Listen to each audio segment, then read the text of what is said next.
Part 1. The power of rising again. Have you ever felt like life knocked you down so hard that you weren't sure if you could ever get back up? That's exactly where Daniel found himself one rainy evening. He sat alone in his small apartment, staring at the bills piling up on the kitchen table. His startup idea had failed. His friends had stopped calling. Even his family told him to play it safe and get a normal job. The silence of the room felt heavier than the weight in his chest. Daniel whispered to himself, "Maybe I'm just not meant to succeed." But then he remembered something his grandfather once told him. "Falling is not failure, son. It's proof that you tried. The only failure is staying down." Those words echoed in his mind, and for the first time in weeks, Daniel leaned forward instead of sinking back. He realized he had two choices: stay defeated or rise again. And that single decision, though small, was the beginning of a much bigger journey. Lesson 1. Falling is not failure. Napoleon Hill once wrote, "Every adversity, every failure, every heartache carries with it the seed of an equal or greater benefit." Daniel didn't understand this at first. To him, failure felt final, like a stamp on his forehead. But as he replayed his past, he noticed something powerful. Every great person he admired had fallen many times. Thomas Edison didn't invent the light bulb overnight. Colonel Sanders' recipe was rejected over 1,000 times. Even his favorite athletes had lost more games than they had won before reaching greatness. The difference was simple: they refused to stay down. So Daniel asked himself, what if my fall is just proof that I tried? What if this is not the end, but a beginning? That thought lit a spark. The two choices when life knocks you down. There are only two roads. Point 1 leads to self-pity, lying on the ground, replaying mistakes, and telling yourself you're not good enough. The other road is harder but worth it. It requires standing back up, dusting yourself off, and deciding to learn from the fall. Daniel realized he had been living on the first road for months. He blamed the economy, his luck, even his parents for discouraging him. But now he understood something crucial: the strongest people aren't those who never fall. They're the ones who fall and rise again and again, without losing their fire. Daniel whispered out loud, "I choose to rise." Every rise builds strength. The next morning, Daniel woke up earlier than usual. He made coffee, grabbed a notebook, and began writing down what went wrong in his first business. Instead of crying over mistakes, he studied them. He realized he never truly understood his customers. He had tried to do everything alone. Instead of building a team, he had given up too quickly when money got tight. These weren't failures anymore. They were lessons. And each lesson made him stronger. It was like going to the gym. Muscles only grow when they're pushed against resistance. In the same way, Daniel's character was growing because of his setbacks. He started to see failure as a teacher, not an enemy. Falling teaches what success never will. Success feels great, but it rarely teaches deep lessons. Falling, however, reveals your blind spots. It shows you where you're weak, where you need to grow, where you've been careless. Daniel realized that if he had succeeded easily the first time, he might never have learned the discipline, focus, and resilience needed to handle bigger challenges later. This changed everything. Instead of asking, "Why did this happen to me?" he started asking, "What is this teaching me?" Napoleon Hill believed that inside every difficulty lies the seed of opportunity. Daniel's failure was no longer a curse, it was a seed, the choice that defines everything. As weeks went by, Daniel rebuilt his confidence. He applied for a part-time job to cover his bills, but he kept working on his dream in the evenings. This time, he took smaller, smarter steps. He connected with mentors. He studied successful entrepreneurs. He tested his ideas instead of gambling everything at once. And most importantly, he made a vow. No matter how many times I fall, I will rise again.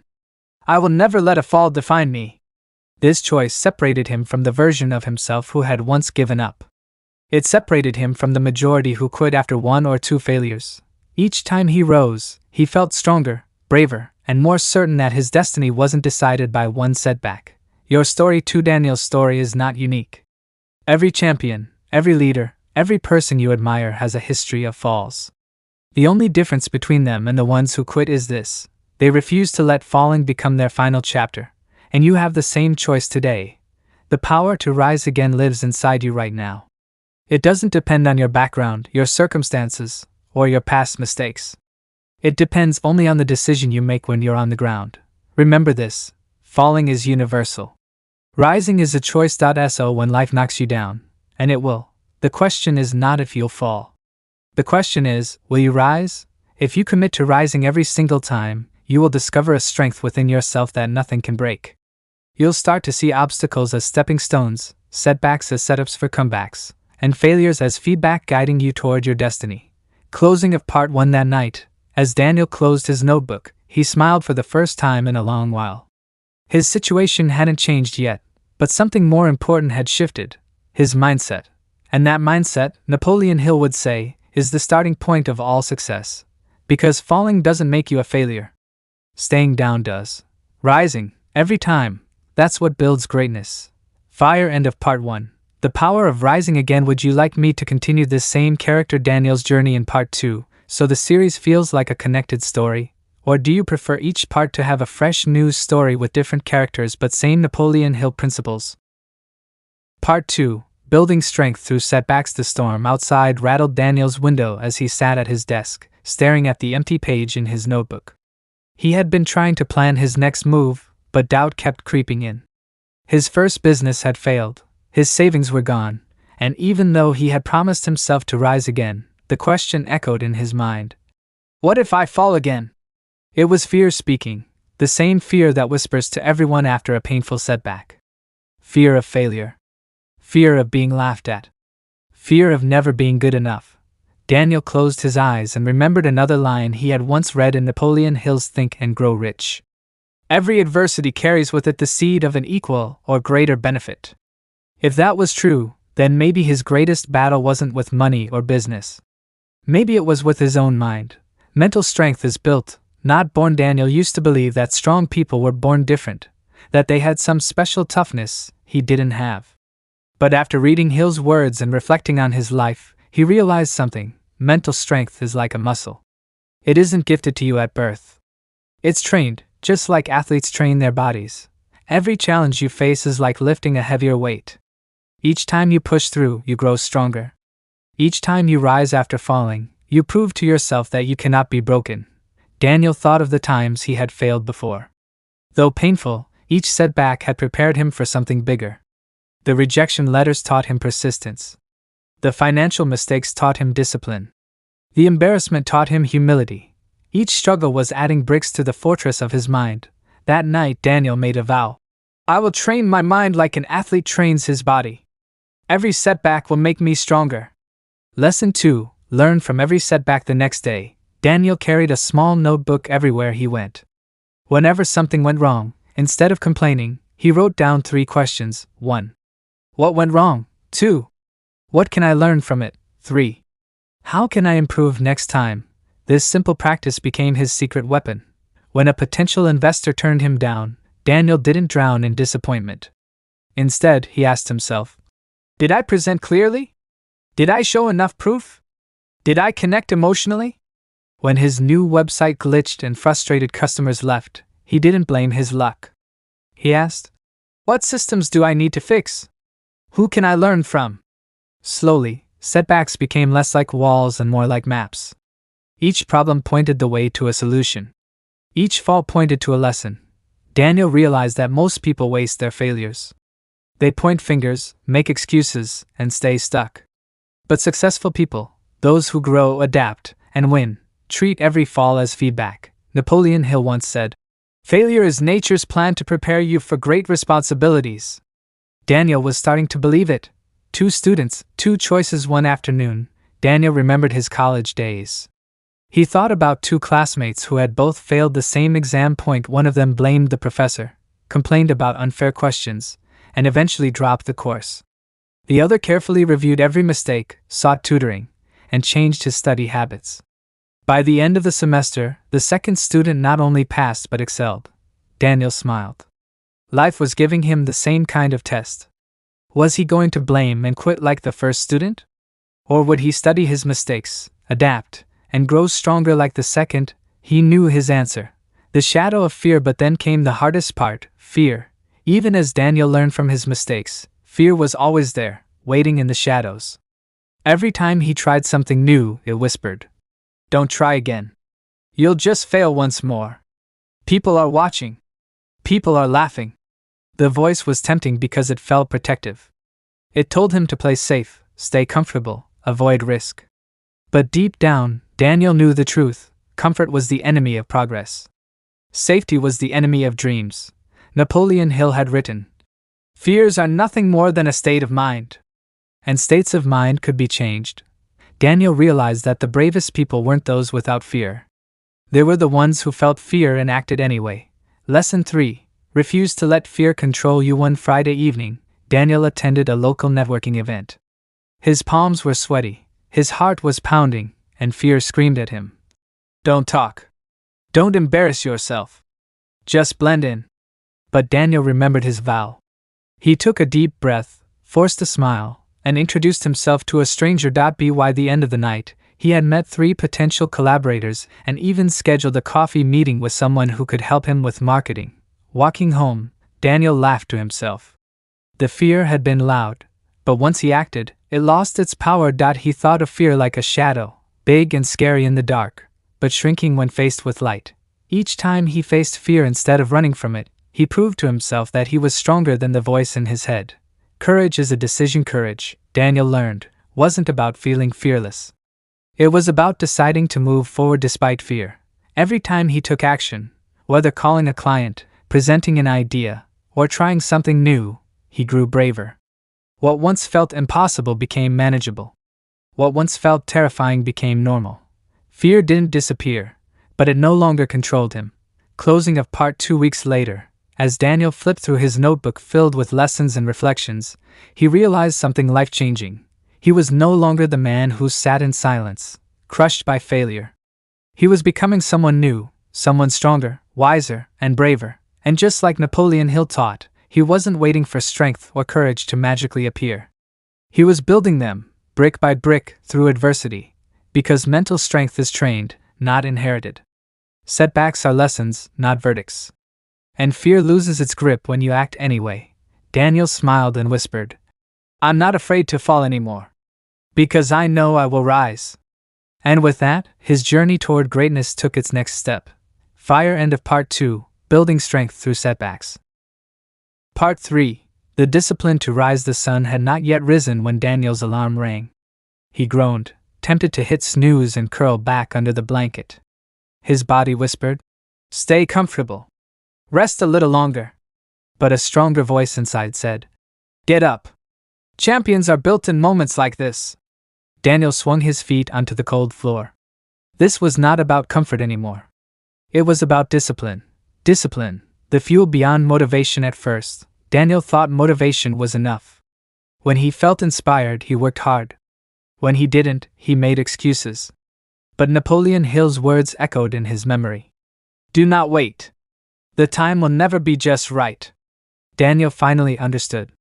Motivation was just a spark. Discipline was the fire that had to keep burning, even when the spark faded. He began training himself like an athlete. Not just physically, but mentally. Waking up early. Reading every day.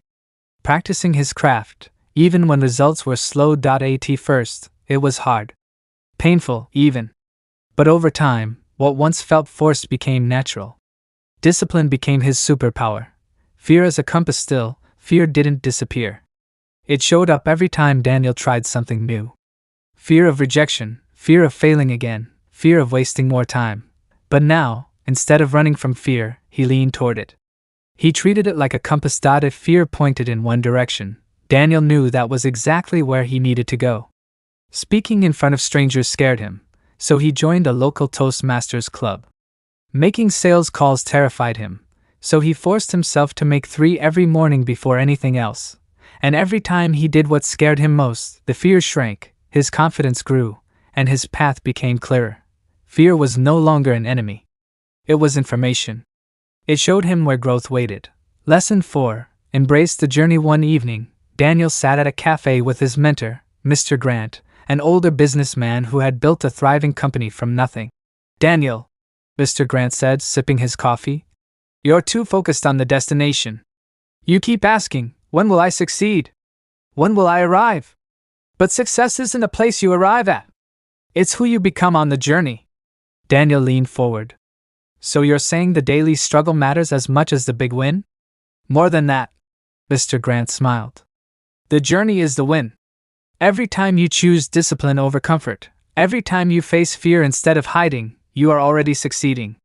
The destination is just the celebration. That night, Daniel walked home with a lighter heart. For the first time, he wasn't only chasing results. He was learning to enjoy the process, to celebrate progress, to see growth in every small step. Lesson 5. Choose your circle wisely. Soon, Daniel began noticing something else. Some of the people around him were quietly pulling him down. They didn't encourage him. They mocked his efforts, rolled their eyes at his goals, and reminded him of his failures. One night, as he sat with a group of old friends, one of them laughed. "Daniel, you still chasing that dream? Man, just get a normal job like the rest of us." For a moment, Daniel felt small. But then another voice in his mind, Napoleon Hill's voice, reminded him. "You are the average of the 5 people you spend the most time with." That night, Daniel made a decision. He would not abandon everyone, but he would choose his circle more carefully. He began spending more time with people who pushed him forward. Entrepreneurs, mentors, and fellow dreamers who refused to quit. Their energy lifted him. Their belief in their own dreams strengthened his belief in his. And slowly, the negative voices lost their power. Lesson 6. Turning pain into purpose. But discipline, fear, and environment weren't the only lessons waiting for Daniel.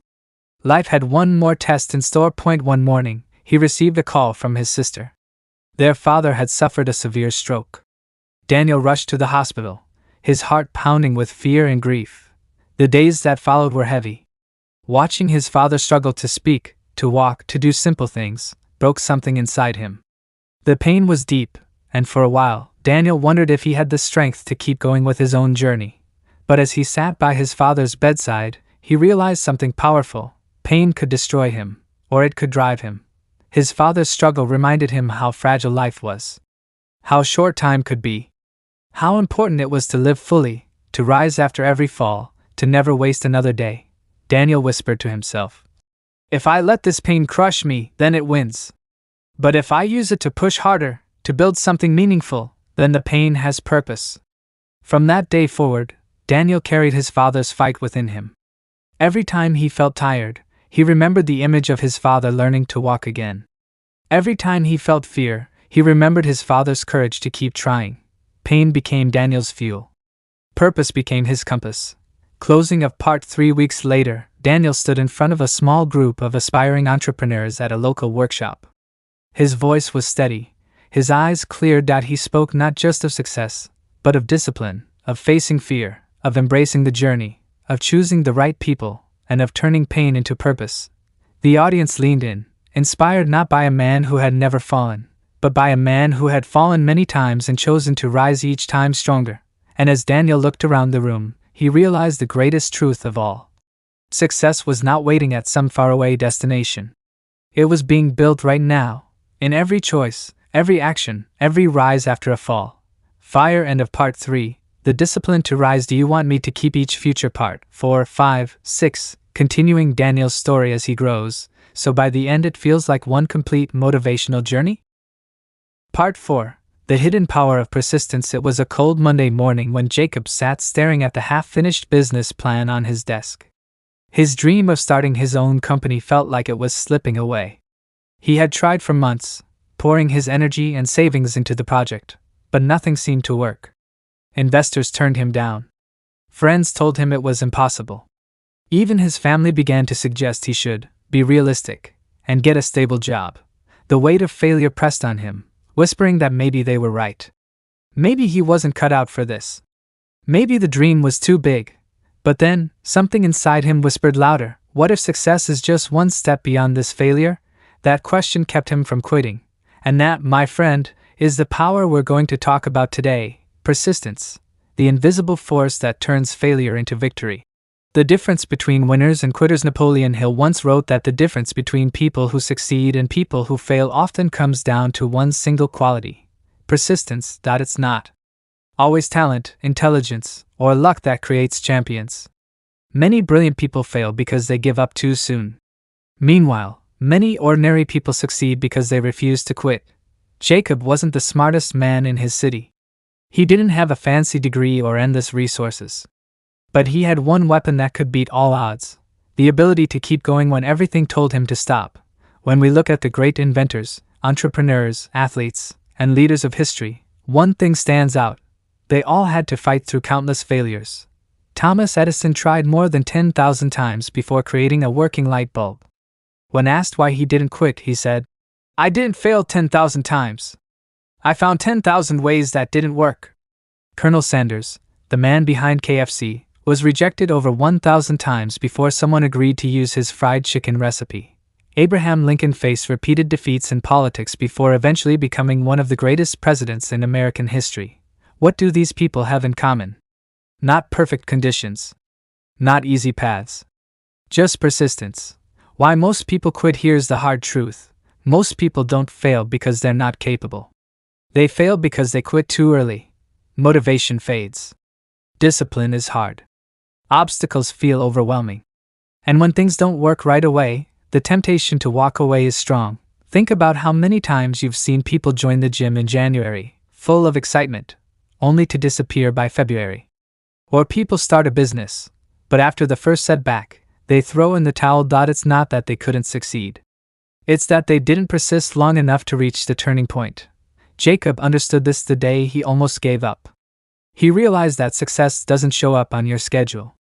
It often comes later than you expect, after you've proven that you're willing to endure the test of persistence.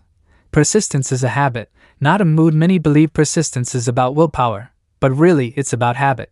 Jacob created a simple rule for himself: no matter what happens, I will give one more try. One more call. One more meeting. One more hour of work. And every day, he kept adding, just one more. Over time, this habit of refusing to stop became his greatest strength. Napoleon Hill teaches us that persistence grows out of 4 things. 1. A burning desire. You must really want the goal. A weak desire won't carry you through tough times. 2. Faith, believing that it will happen, even when you don't yet see results. 3. Definiteness of purpose, being crystal clear about what you're trying to achieve. 4.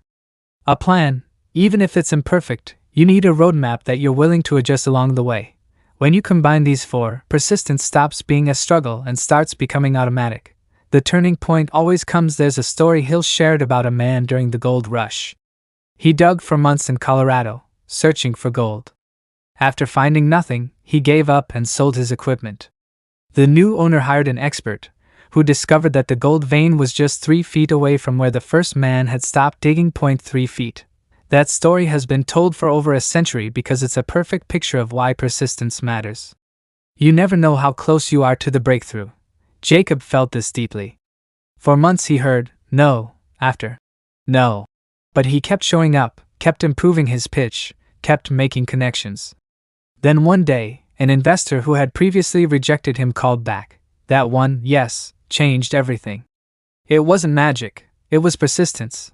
How to build persistence in your life. If you want to rise in life, you must develop persistence.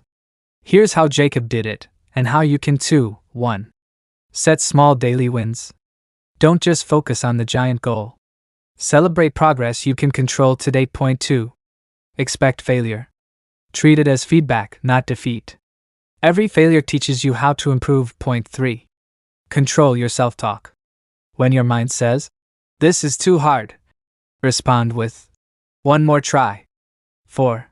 Surround yourself with persistent people. If you hang out with quitters, you'll quit too. Stay close to those who keep going. 5.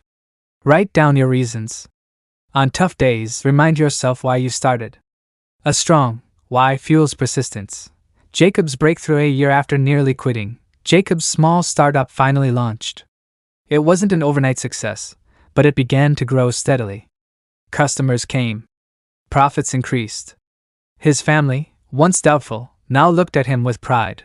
Looking back, Jacob realized something powerful. The biggest victory wasn't the business itself. It was the person he became through persistence. He became tougher, stronger, and more confident than ever before. Napoleon Hill was right. Persistence is the secret ingredient of all great success stories. The lesson for you. So here's the question for you. How many times have you stopped 3 feet from gold? What dream have you walked away from because the journey felt too long, too hard, or too painful? If you want to achieve greatness, you must develop the habit of persistence. Remember, success often arrives just after most people have quit. Don't be most people. Stay in the fight. Dig a little deeper. Push one more time, because your breakthrough may be closer than you think. Fire call to action for part 4. If this story inspired you, don't stop here. Stay with me for part 5, where we'll uncover the next powerful step on your journey to success. And if this message resonated, share it with someone who's thinking of quitting. Remind them, persistence is the bridge between dreams and reality. That's part 4, approximate 1,000 words in story style. Do you want me to continue with part 5 in the same flow, about turning setbacks into opportunities, or polish parts 1 to 4 into one full document first? Part 5, turning setbacks into stepping stones. The cafe was nearly empty when Emma sat alone, staring at her laptop. Just days earlier, her biggest project had collapsed. A deal she had worked on for 6 months fell apart at the last minute. She had spent countless hours planning, making calls, negotiating, and now it was gone. Her savings were almost drained. Her confidence was shattered. She whispered to herself, "Maybe this is the universe telling me to quit." But then she remembered a quote she had once written on a sticky note above her desk. "Every adversity, every failure, every heartache carries with it the seed of an equal or greater benefit." Napoleon Hill. She read those words again in her mind, and a spark of hope flickered. What if this setback wasn't the end? What if it was the beginning of something better? The hidden gift inside failure. Napoleon Hill believed that setbacks are not just obstacles, they are instructions. They are life's way of forcing us to grow, to change direction, or to develop qualities we otherwise would never have built. Think about it. Edison's thousands of failed experiments weren't wasted. They gave him the knowledge to invent the light bulb. Henry Ford's early bankruptcies weren't the end. They taught him how to build a system that would revolutionize the automobile industry. Oprah Winfrey's early career setbacks didn't stop her. They shaped the resilience that made her one of the most influential women in the world. Each setback contains a seed. The problem is, most people never look for it. They get so consumed by disappointment that they miss the hidden opportunity inside. Emma decided she wouldn't make that mistake. The choice you always have when life knocks you down, you have 2 choices. 1. See it as a dead end.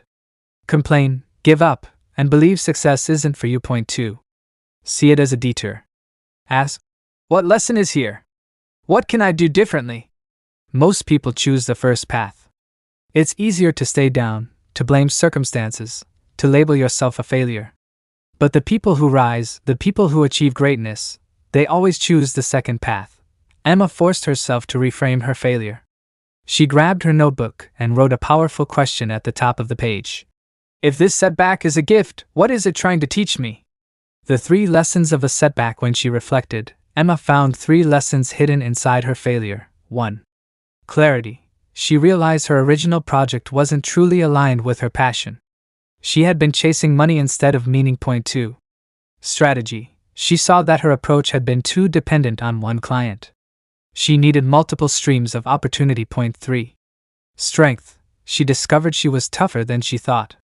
Even at her lowest, she still wanted to fight for her dream. That shift in perspective didn't erase the pain, but it gave the pain a purpose.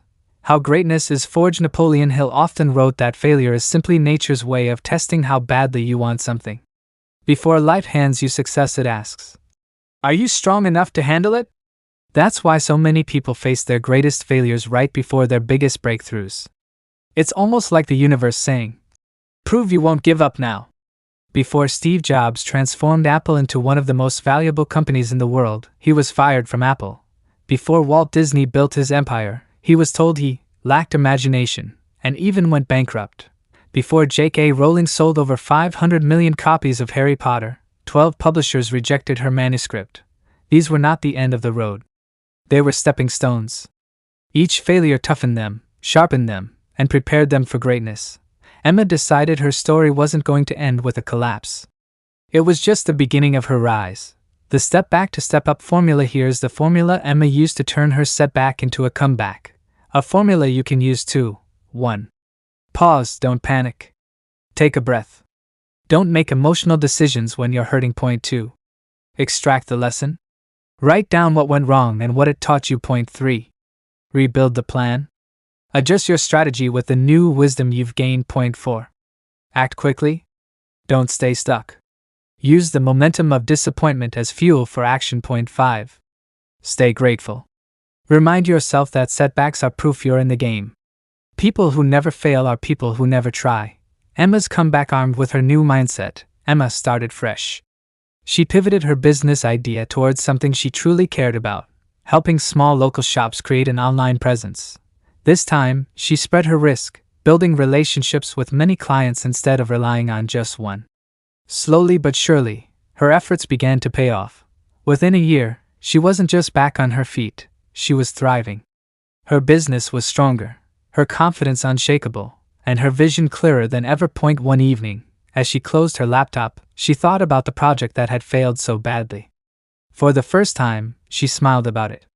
If that deal had worked, she said to herself, I would have been stuck on the wrong path. That setback gave me the push I needed. Her greatest failure had become her greatest blessing. The lesson for you. So what about you? What setback are you facing right now? Maybe it's a failed business, a broken relationship, a job loss, or a personal disappointment. It may feel like the end, but it's not. It's a test.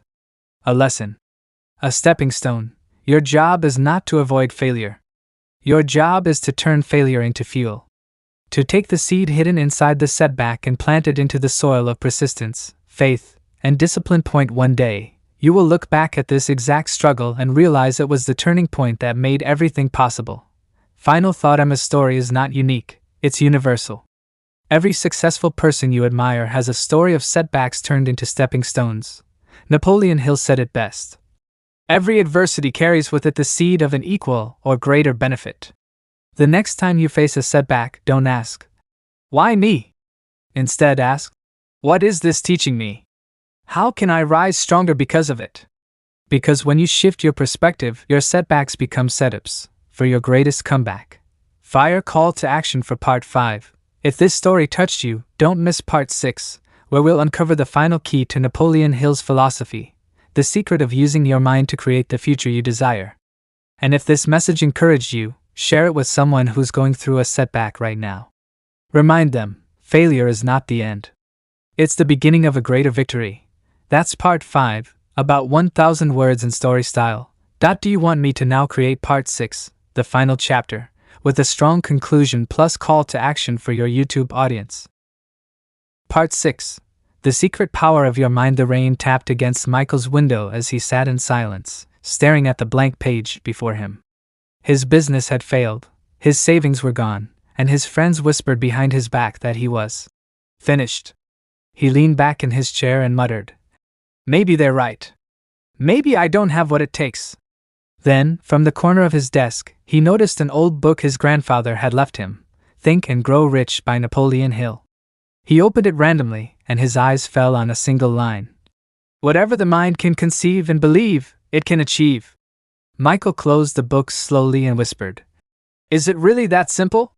At that moment, he didn't realize it, but he had just touched the greatest secret of all, the power of the human mind.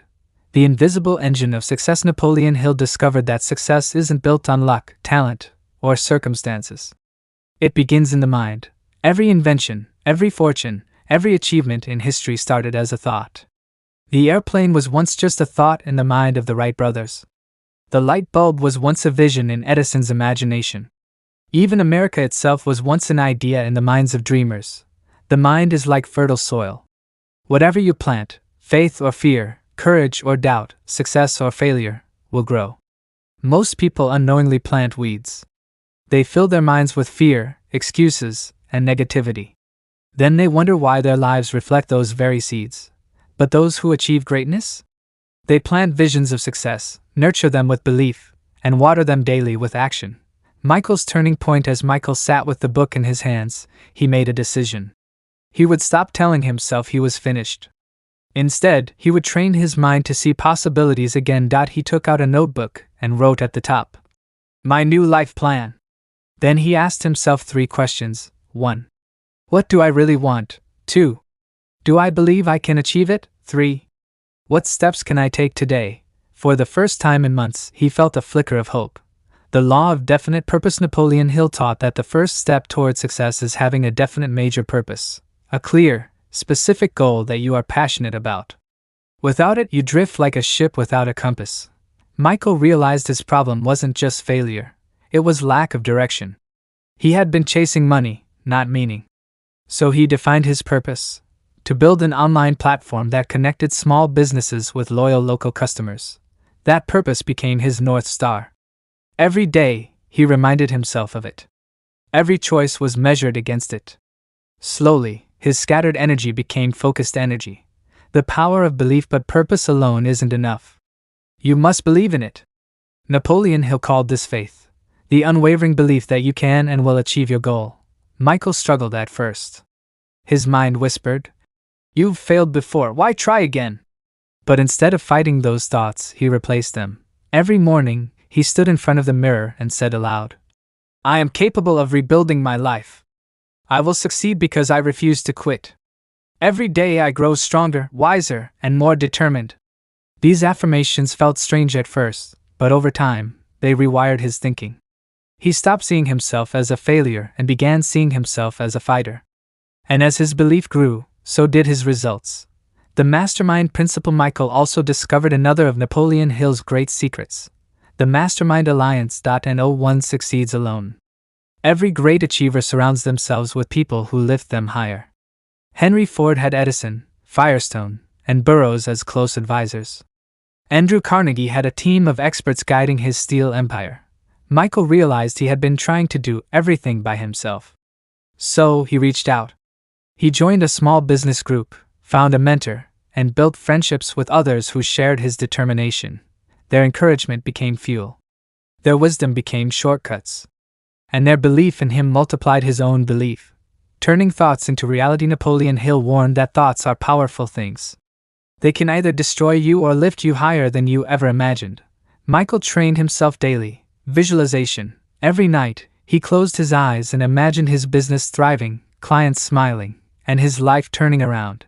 Gratitude. He wrote down 5 things he was grateful for, even small wins. Gratitude shifted his focus from lack to abundance. Action. He didn't just dream, he acted. Each day, he made one meaningful move toward his vision. Slowly, his outer world began to match his inner vision. Opportunities appeared where there had been none. Clients said yes where they once said no. His confidence attracted new partners. The bigger truth. One evening, a year later, Michael walked into his office, the same room where he once sat defeated. But now, his company had grown. His team was thriving. And his calendar was full of opportunities. He smiled at that same line in Hill's book. Whatever the mind can conceive and believe, it can achieve. He realized it wasn't just a motivational phrase. It was a law of life. The lesson for you: Michael's story is not just his story, it is yours. Right now, your mind holds the key to your future. If you fill it with doubt, fear, and excuses, your life will reflect that. But if you fill it with vision, belief, and action, your life will rise to match it. Napoleon Hill's final message is clear: success begins within. Before you change your circumstances, you must first change your thoughts. The 3 keys to remember: 1. Have a definite purpose. Decide what you want most in life. Be clear. Be specific. Write it down. Point 2. Build unshakable belief. Train your mind daily with affirmations, visualization, and gratitude. Point 3. Take consistent action. Don't wait for perfect conditions. Move forward every day, no matter how small the step. Final call: this is the end of our 6-part journey, but it's just the beginning of yours. Remember Emma, who turned her failure into fuel. Remember Michael, who rebuilt his life by mastering his mind. And remember Napoleon Hill's timeless wisdom. You are the master of your fate, the captain of your soul, because you have the power to control your own mind. So rise again. Believe again. Act again. Your destiny is waiting. Fire call to action for part 6. Final: if this story moved you, share it with someone who needs hope today.